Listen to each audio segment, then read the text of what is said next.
기독교인들이 어떻게 행동하고 살아야 하며 어떤 습관을 가져야 하나님께 가깝고 선한 삶을 살 수 있을지에 대한 논의가 끊임없이 이루어지고 있습니다. 그러나 우리가 이미 가지고 있는 부정적인 습관들, 우리의 삶과 신앙에 극도로 나쁜 영향을 미치는 습관들에 대해서는 거의 언급되지 않습니다. 루이스는 이렇게 말했습니다. 중요한 것은 당신의 현재 상태가 아니라 당신이 움직이는 방향입니다. 자신이 가진 잘못을 인식하는 것이 성화의 첫걸음입니다. 이 영상에서는 하나님의 뜻에 따라 만족스럽고 행복한 삶을 살기 위해 피해야 할 습관들에 대해 이야기하겠습니다. 성경은 이렇게 말씀합니다. 이 세상에 본받지 말고 마음을 새롭게 함으로 변화를 받아 하나님의 선하시고 기뻐하시고 온전하신 뜻이 무엇인지 분별하도록 하십시오. 우리가 첫 번째로 인식하고 제거해야 할 습관은 바로 교만입니다. 루이스는 교만이 인간과 하나님 사이의 가장 큰 장애물이라고 믿었습니다. 누군가가 자신을 자신의 우주의 중심에 놓으면 자동으로 하나님을 그 자리에서 밀어내게 됩니다. 이렇게 되면 하나님의 뜻에 순종하고 자신이 하나님께 의존하고 있음을 인식하기가 어렵습니다. 이는 영적 삶의 필수적인 관계의 장벽을 만들어 신성한 은혜의 흐름을 방해하게 됩니다. 성경은 이렇게 말합니다. 교만은 멸망에 앞서고 거만한 영혼은 넘어짐에 앞선다. 루이스의 말에 따르면 교만은 우리로 하여금 다른 사람들보다 자신을 더 위에 놓도록 유혹하는 교활한 힘입니다. 교만은 모든 다른 죄의 촉매제로 작용하며 신성의 본질에 깊이 반하는 정신적 자세를 형성합니다. 교만은 비교를 통해 자라납니다. 이는 거의 본능적인 충동으로 우리를 다른 사람과 끊임없이 비교하며 자신이 우월하다는 즐거움을 느끼게 만듭니다. 이러한 끝없는 우월 경쟁 속에서 경쟁적 행동을 제거하는 것이 교만을 근절하는 핵심입니다. 경쟁이 없다면 이 끝없는 비교와 자신을 두드러지게 하려는 집착은 근거를 잃게 됩니다. 그러나 교만의 본질은 한 사람이 자신이 바랄 수 있는 것 이상을 이미 성취했다 할지라도 여전히 끝없는 갈망을 느끼게 만든다는 데 있습니다. 교만한 사람의 시선은 항상 아래를 향하며 이는 다른 사람들에 대한 판단과 멸시의 자세를 반영합니다. 이는 보이지 않는 장벽을 만들어 사람들과 거리를 두고 고립시키며 자신을 높은 위치에 두려는 잘못된 태도를 형성합니다. 이러한 제한적 관점은 영적 상승이나 신성한 것과의 깊은 연결 가능성을 방해합니다. 결국 땅에 고정된 시선을 통해 우리는 하늘로 시선을 들고 진정으로 중요한 것들과 우리의 지상적 존재를 초월하는 것들을 바라볼 수 있는 능력을 잃습니다.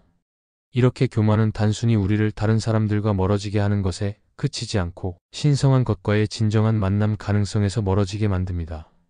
영적 성장을 추구하는 사람들에게 교만을 인식하고 싸우는 것은 근본적인 단계입니다. 이는 겸손을 기르고 공감을 실천하며 우리가 모두 같은 의미와 연결을 찾고 있다는 것을 인정하는 것을 포함합니다. 이렇게 할 때 우리는 교만이라는 속임수 같은 반영에서 시선을 돌리고 우리의 시선을 위로 돌려 우리의 여정의 목적과 삶 속에 항상 존재하는 신성한 것을 더 깊이 이해할 수 있습니다. 두 번째 습관은 영적 훈련을 소홀히 하는 것입니다. 기도, 성경 읽기와 묵상, 금식, 봉사, 예배, 고백, 성찬, 단순함 등 다양한 영적 훈련이 있지만 루이스의 관점에서 가장 중요한 것으로 강조된 것은 기도, 성경 공부, 묵상, 그리고 신앙 공동체의 적극적인 참여입니다. 이러한 훈련은 우리가 하나님께 더 가까이 다가가고 하나님의 계획을 이해하며 그분과 더 깊은 관계를 형성할 수 있는 수단입니다. 예를 들어 기도는 종종 영혼의 숨결로 묘사됩니다. 이는 창조주와의 지속적인 대화로서 삶의 기복 속에서 우리를 지탱합니다. 기도는 영적 삶의 중심이며 단순히 요청이나 감사를 전달하는 것이 아니라 하나님과의 지속적인 관계를 형성하는 과정입니다. 기도 속에서 우리는 우리의 가장 내밀한 생각, 두려움, 욕망, 감사를 하나님께 전달함으로써 하나님의 인도하심, 위안, 평화를 경험하게 됩니다. 성경 공부는 우리의 마음과 영혼을 양육하며 매일의 도전에 대처할 지혜와 위로를 제공합니다. 성경은 하나님의 살아있는 말씀으로 오늘날 우리의 삶 속에서도 여전히 관련성을 지닙니다. 우리는 예수님의 가르침과 하나님의 백성의 역사, 그리고 우리의 행동과 결정을 인도해야 할 원칙들을 이해하기 위해 성경을 부지런히 연구함으로써 지혜롭게 인생의 도전에 대처할 수 있습니다. 묵상은 바쁜 현대 생활 속에서 속도를 늦추고 하나님의 조용한 음성을 들을 수 있는 공간을 제공합니다. 우리는 하나님의 말씀, 창조의 작품, 예수님의 삶을 묵상하며 우리의 영적 이해를 깊게 하고 삶을 변화시킬 수 있습니다. 신앙 공동체의 참여는 다른 신자들과 연결되고 서로의 여정과 배움을 나눌 기회를 제공합니다. 기독교 신앙은 결코 고립 속에서 살도록 설계된 것이 아닙니다. 신앙 공동체는 우리의 믿음을 강화하고 격려하며 함께 성장할 수 있는 장소를 제공합니다. 이러한 공동체는 우리의 어려움을 나누고 기쁨을 축하하며 서로 배우는 공간입니다. 공동 예배, 그룹 성경 공부, 공동체 활동 등을 통해 우리는 더 큰 몸인 교회에 속해 있음을 상기하게 됩니다. 교회는 세상에서 그리스도의 사랑을 반영하도록 부름받은 공동체입니다. 영적 훈련을 소홀히 하는 것은 우리의 신앙을 성장시키고 강화하기 위해 주어진 도구들을 스스로 포기하는 것과 같습니다. 이러한 실천이 없으면 하나님과의 연결은 피상적이거나 멀어질 수 있고 그분의 뜻을 이해하는 것이 흐려질 수 있습니다. 또한 삶의 역경에 은혜와 용기로 맞설 능력이 줄어들 수 있습니다. 세 번째 습관은 지나친 소비주의입니다.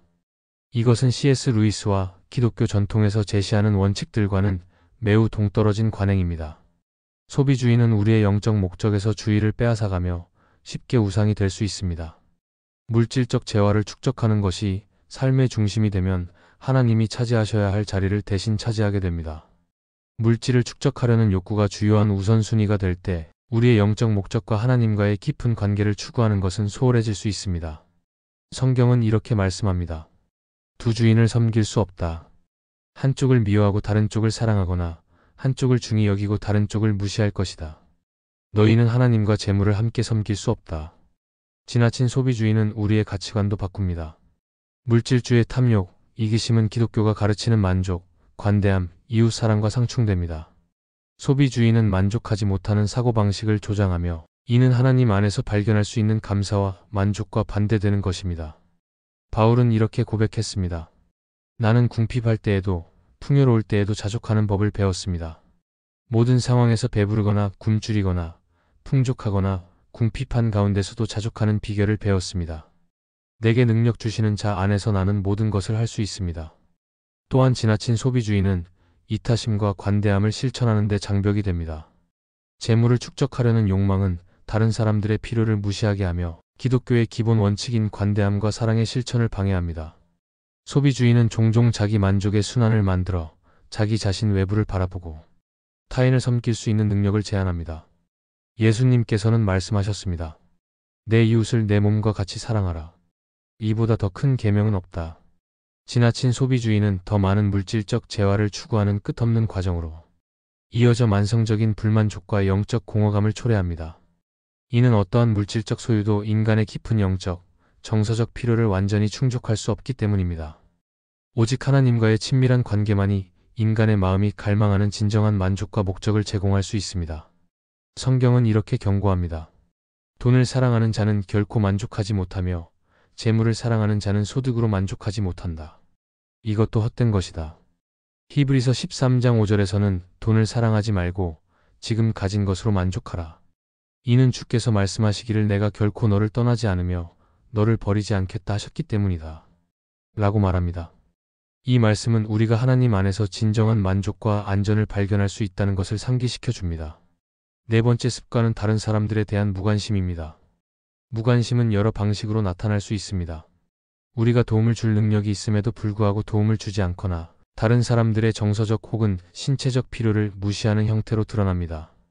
점점 더 연결된 세상에서 불의와 고통에 대한 뉴스를 끊임없이 접하면서 우리는 문제의 규모가 너무 커서 한 개인의 노력이 아무런 영향을 미치지 않을 것이라는 생각으로 무관심이나 냉담함에 빠지기 쉽습니다. 기독교적 관점에서 다른 사람들에 대한 무관심은 여러 이유로 문제가 됩니다. 첫째, 이는 예수님께서 말씀하신 두 번째로 큰 계명을 직접적으로 위반합니다. 내 이웃을 내 자신과 같이 사랑하라. 이 계명은 무관심을 허용하지 않으며 오히려 적극적인 관심과 배려의 태도를 요구합니다. 또한 무관심은 공동체를 약화시킵니다. 기독교는 공동체와 상호 지지를 중요시합니다. 우리는 그리스도 안에서 한 몸의 지체입니다. 라는 생각은 신앙 공동체에서 중심적인 위치를 차지합니다. 이 때문에 우리가 앞서 말한 영적 훈련의 실천이 중요합니다. 이는 신앙의 가족, 공동체, 그리고 사회 전반을 강화하며 악에 맞서 싸우고 세상을 더 나은 곳으로 만드는 도구와 검이 됩니다. 예수 그리스도는 무관심의 해독제인 활동적이고 적극적인 사랑을 보여주셨습니다. 그는 소외된 자들에게 다가가셨고 병든 자를 치유하셨으며 배고픈 자들을 먹이셨습니다. 이는 사회적 지위나 조건에 상관없이 모든 사람에게 다가가는 사랑의 본보기가 됩니다. 그러나 사회가 이러한 문제들과 예수님 자신에 대해 무관심했던 결과는 십자가형이라는 궁극적인 거절로 이어졌습니다. 예수님의 모범과 희생은 무관심의 심각성을 드러내며 사랑과 행동으로 이를 극복해야 한다는 부르심을 강조합니다. 다섯 번째 습관은 회의주의를 미덕으로 여기며 특히 그것이 기독교 신앙과 가르침에 대한 완전한 불신으로 이어지는 경우입니다. 성경은 이렇게 말합니다. 믿음은 우리가 바라는 것들의 실상이요 보이지 않는 것들의 증거입니다. 믿음은 하나님과 그분의 약속에 대한 신뢰를 의미하며 인간의 눈으로 즉각적으로 보이거나 이해할 수 없는 것들을 초월하는 믿음입니다. 회의주의는 종종 냉소주의나 완전한 불신과 동의어로 오해됩니다. 하지만 회의주의가 진리의 철저한 추구로 이해된다면 이는 미덕이 될 수 있습니다. 이 맥락에서 회의주의는 진리를 거부하지 않으며 오히려 진리를 찾아가는 과정에서 엄격한 탐구와 비판적 사고를 격려합니다. 회의주의는 증거와 논리적 추론을 요구하며 어떤 주장도 진실로 받아들이기 전에 철저히 검토하려고 합니다. 이러한 접근 방식은 특히 영성, 과학, 일상적인 문제 등 여러 영역에서 매우 유용할 수 있습니다. 회의주의가 미덕이 되는 경우는 정보를 단순히 배척하지 않고 열린 마음으로 질문하고 탐구하며 깊은 이해를 추구할 때입니다. 이는 맹목적으로 거짓되거나 오도된 아이디어를 수용하지 않도록 방지하며 믿음의 깊이를 더해줄 수 있습니다. C.S. 루이스는 예수 그리스도에 대한 깊은 신앙으로 나아갔지만 흥미롭게도 그의 지적 회의주의는 이러한 전환에서 중요한 역할을 했습니다. 루이스는 본질적으로 질문을 던지고 분석하는 예리한 지성을 가진 사람이었습니다. 이러한 특성은 처음에 그를 무신론으로 이끌었지만 동시에 그를 기독교로 개종하게 한 계기도 되었습니다.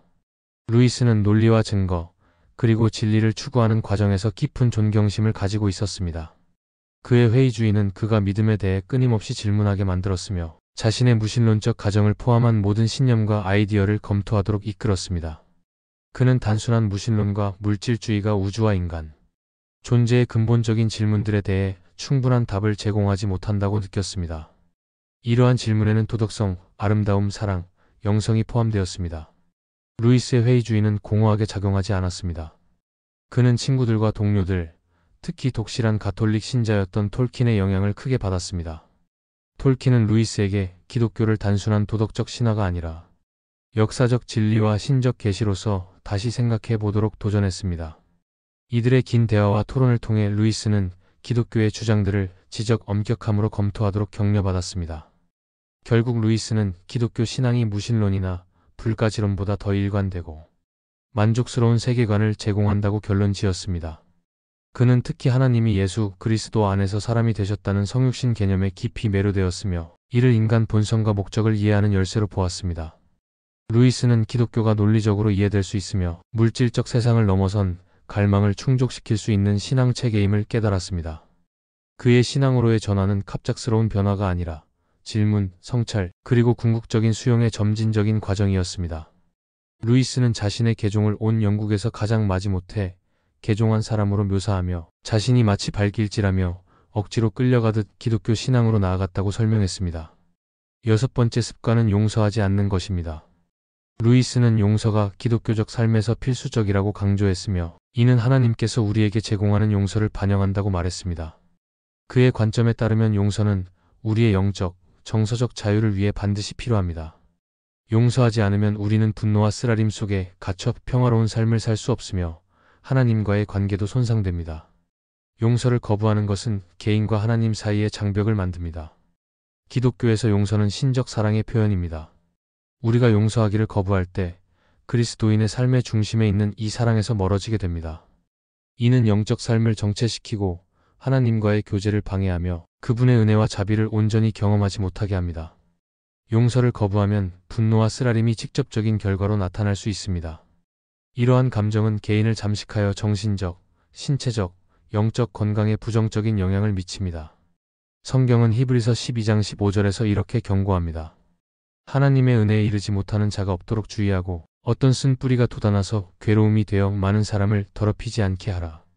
용서하지 않음은 개인의 관계뿐만 아니라 영적 성장에도 해를 끼칩니다. 기독교는 용서를 성화의 과정, 즉 그리스도를 닮아가는 여정에서 필수적인 단계로 봅니다. 용서할 의지가 없으면 그리스도인은 영적 미성숙에 갇히게 되며 하나님의 사랑과 자비에 대한 더 깊은 이해로 나아가지 못하게 됩니다. 일곱 번째 습관은 변화를 거부하는 것입니다.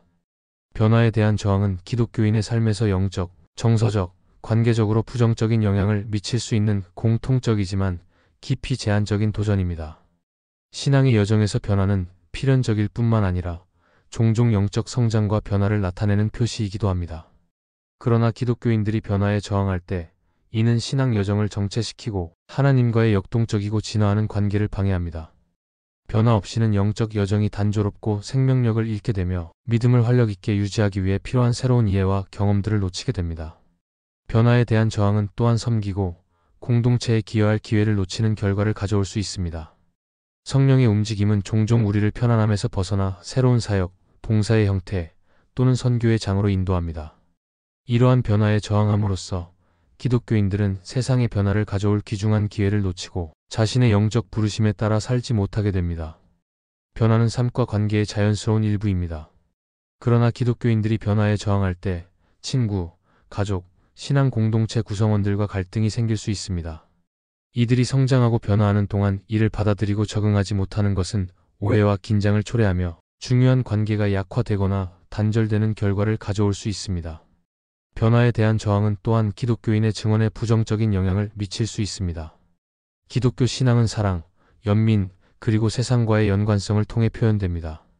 변화에 저항하는 기독교인은 시대에 뒤떨어지고 융통성이 없으며 현대적 문제와 도전에 대해 무관심해 보일 수 있습니다. 이는 복음을 효과적으로 증언할 수 있는 능력을 저하시킬 수 있습니다. 요약하자면 변화는 불편하고 도전적일 수 있지만 이는 영적 성장, 효과적인 사역, 활기찬 기독교적 증언을 위해 필수적입니다. 변화에 저항하는 것은 개인적 성장을 방해할 뿐만 아니라 기독교인들이 그들의 공동체와 세상에 미칠 수 있는 영향을 제한합니다. 따라서 기독교인들은 성령의 움직임에 열려 있으며 변화가 성장과 변화를 위한 기회로 작용할 수 있도록 해야 합니다. 이 영상이 어떤 방식으로든 여러분에게 도움이 되었다면 저를 도와주시면 정말 감사하겠습니다. 채널을 구독하시고 좋아요를 눌러주시고 댓글로 피드백을 남겨주세요. 또한 C.S. 루이스의 기독교 가르침에 대해 더 깊이 알고 싶으시다면 화면에 강조 표시될 영상을 꼭 확인해 보세요. 이 영상은 여러분의 믿음을 더욱 확고히 하는 데에 가치 있는 통찰력을 제공합니다.